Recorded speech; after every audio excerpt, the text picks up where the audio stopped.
Imagine a conscious contact with God so strong that no matter what you are doing or not doing, that no matter what your kids are up to or not up to, and that whether you've got the person of your dreams or they're just not cooperating, that you are happy, content, and at peace. A space where everyone else's thoughts, attitudes, and actions are beautiful and exactly as they are supposed to be. Well, this is the space where I like to play. My name is Mischa Z, and this is today's Bitch Slap. Join me as I shed light on the thoughts, actions, and attitudes that are causing you pain, and we train our minds to go to the capital S inner self, the joy that is waiting for us, the God within. All right, I'm back. Phone stopped ringing. People stopped needing me. I got a telemarketing call from a Jehovah Witness this morning, and I just saw a local phone number. So of late, people have been calling me from sometimes from Zoom meetings, where you put your phone number on there. And so anyway, it was really interesting because the open-minded shift I had to talk to somebody who was calling to talk about that stuff. It was fun. I actually had a fun conversation. But by the grace of God, I had to help somebody at the house, so I got an excuse to end the call. But it was funny to have my contempt not be nearly as strong in that regards in that kind of a thing. And then the other thing was with Christmas and New Year's, or Christmas and Christmas Eve and all that, and meetings and lots of busyness, I had missed a day or two of the A Course in Miracles. And I read it today. I got done. I started reading it at 10 or 9 or something like that. And how much peace that it brings me. It's a very profound moment. It just brought me right back to center, and the connection to Source was real and good. And section 7, the 2 evaluations of chapter 9. So chapter 9, the acceptance of the atonement. Chapter 7, the 2 evaluations. And I was writing down some good stuff. God's will is my salvation, and my brothers are everywhere. I do not have to seek far for salvation. So, which means to me that God's everybody else and how they're acting and what they're doing around me is God's will. And how awesome is that? And so the opportunity, it talks about every minute or second or moment, like we get to decide, are we going to accept salvation in the moment and love our brother as God's creation, or call it however you want to say that, like acceptance of people and who they are and what they're doing, because they are God's creation, as am I. And we get to decide. I wrote down, we get to decide. Oh, and the ego does not love me. It was another little bit. And I love that. And I feel that the ego does not love me. When I'm coming from the ego, I'm questioning or critically looking at so much stuff. My circumstances, how I act, think, and feel, how you act, think, and feel. When it's coming from ego, it says here, suspiciousness. We switch from suspiciousness to viciousness abruptly. We can. So the ego's looking at everything with suspiciousness and viciousness. And that when we are feeling love, we can switch from suspiciousness to viciousness abruptly.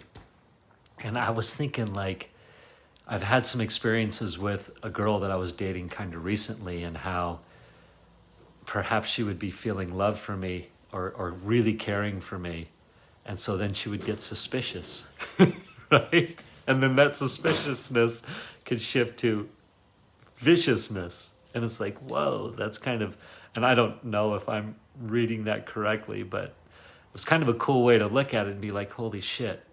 And then how do I see that in me, or how do I do that in me? And how many times have I, when I was thinking in regards to this, the ego feeling love and the viciousness, the suspiciousness to viciousness, it's like I was feeling so much love this Christmas holiday for Dawn, for my boys, for people. Lisa, we got to go on a walk, and how emotions were being sussed out of me. Like I was crying last night. It was crazy.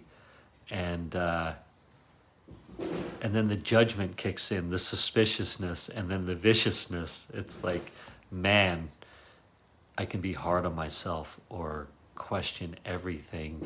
And like, when that vulnerability is there, like trying not to step into that vicious place and be loving and stay in the God.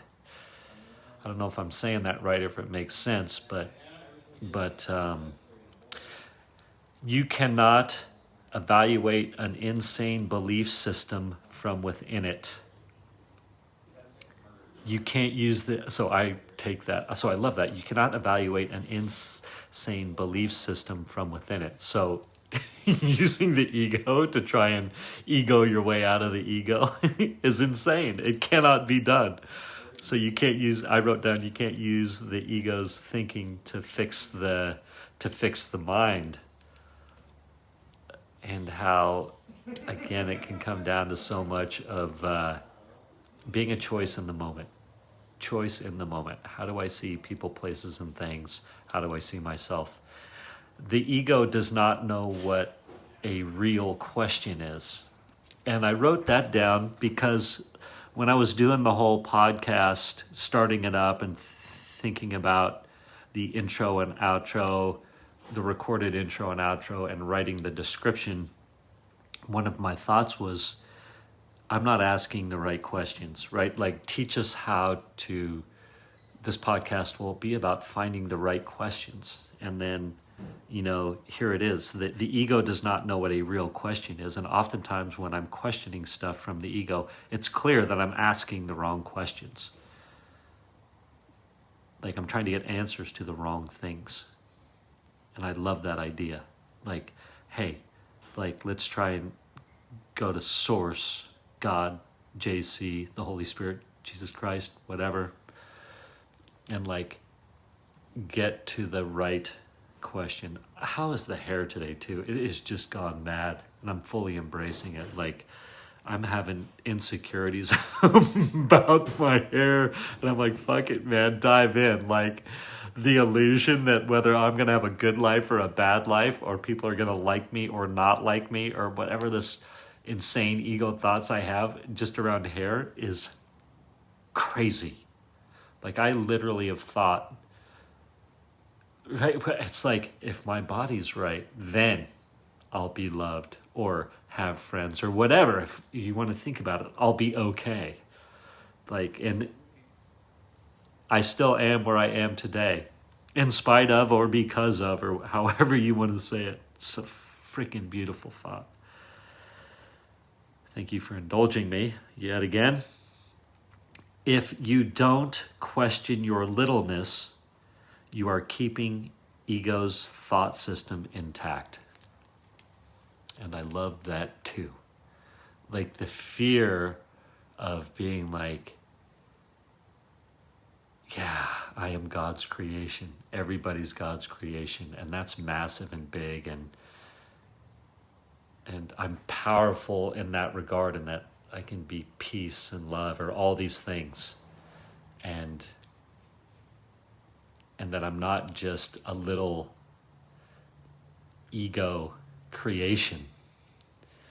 And I think about that in regards to how it, and if I think, well, one, it's like, I feel like that strikes fear in family members when I start talking about bigger concepts like we're all God's creation and all these sort of things that I'm way into right now,